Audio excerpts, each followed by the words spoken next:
We must continue to insist that there should be a ceasefire with immediate effect, and that there should also be recognition for the self-determination of the Palestinians.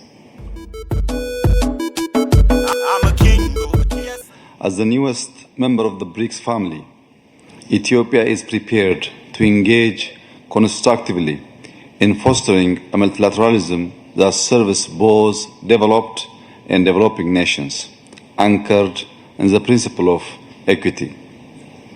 Our world is rapidly evolving with a multitude of crises that demands wisdom and thoughtful approach. It is crucial to acknowledge that economic growth in developing countries is often challenged by unfair global financial systems. The imbalances in our global economic framework are driving rising inequality, inflation, and unemployment, making collective efforts more urgent than ever. In the middle of these challenges, however, I see a tremendous opportunity in BRICS. With its collective voice representing nearly half of the global population and over a third of global GDP, BRICS has the potential to be a transformative force for a more equitable world order. Ethiopia, in particular, wishes to emphasize that the reform of the UN Security Council deserves our attention. We have confidence that the countries at this summit will prioritize Africa's representation in the UN Security Council, adhering to the common African position. This is not just about representation. It is about justice, equity, and ensuring that all nations can contribute to global governance. Ethiopia exemplifies the practical relevance of our partnership, embodying the hope and potential that BRICS represents.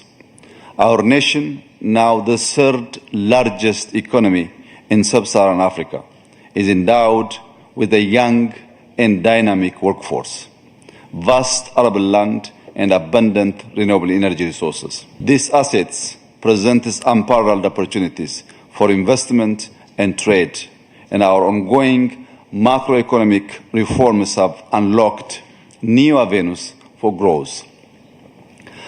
Ethiopia is equally committed to ensuring food security, having become the largest wheat producer in Africa through enhanced productivity. Our investments in smart cities and tourism development highlight our cultural and historical richness, drawing visitors from around the globe. Therefore, I renew my call for strong intra-BRICS economic cooperation across sectors such as manufacturing, agriculture, energy, tourism, and importantly, artificial intelligence. Let me assure you of Ethiopia's unwavering commitment to actively participate in realizing our shared vision for a brighter future. Let us ensure that our partnership not only addresses our immediate challenges, but also lays the groundwork for a more equitable and inclusive multilateral world. I thank you.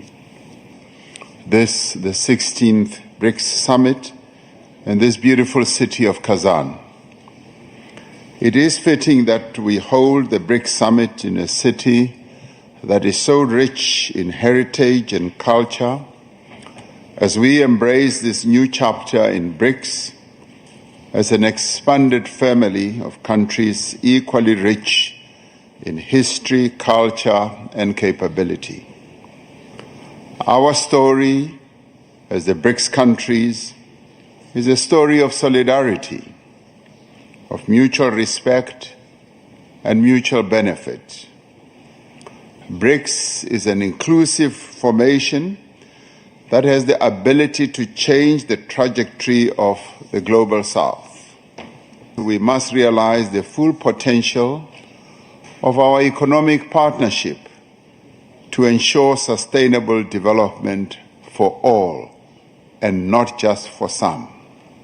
Like most of the world, South Africa desires the smooth operation of supply chains, trade, tourism, and financial flows free from external influence in a multipolar world.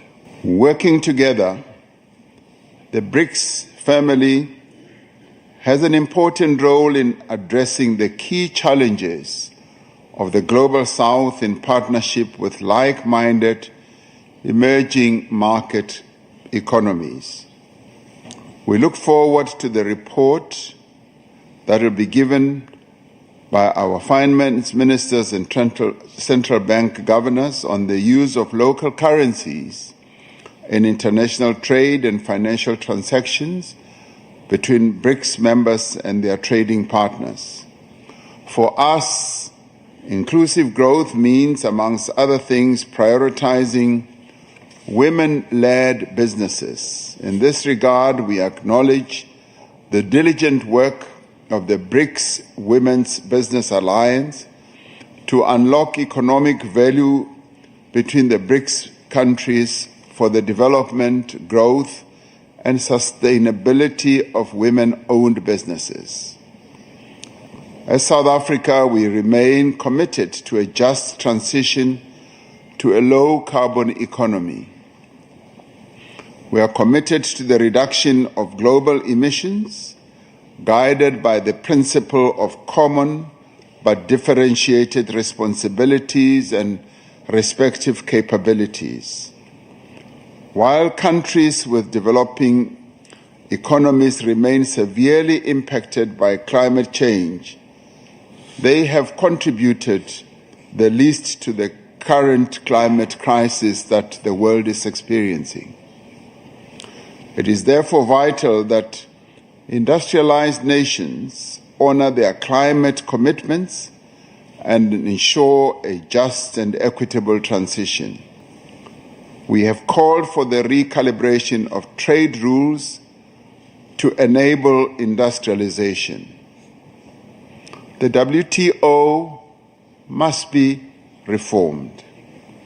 We must enhance beneficiation of mineral endowments of BRICS countries closest to the source where these minerals are produced. This is important for development and for the advancement of our decarbonization goals. The continuing conflict in Gaza, the Middle East, resulting in the death of so many Palestinians, is a matter of great concern. We must continue to insist that there should be a ceasefire with immediate effect, and that there should also be recognition for the self-determination of the Palestinians. We have achieved progress on a number of areas, and this level of progress that we have achieved must encourage us and inspire us to do more. And it must also make BRICS to become an even more effective instrument for global peace and for global progress at all levels, economic and otherwise. I thank you. I'm a king, yes, I'm a king, I think I'm a king.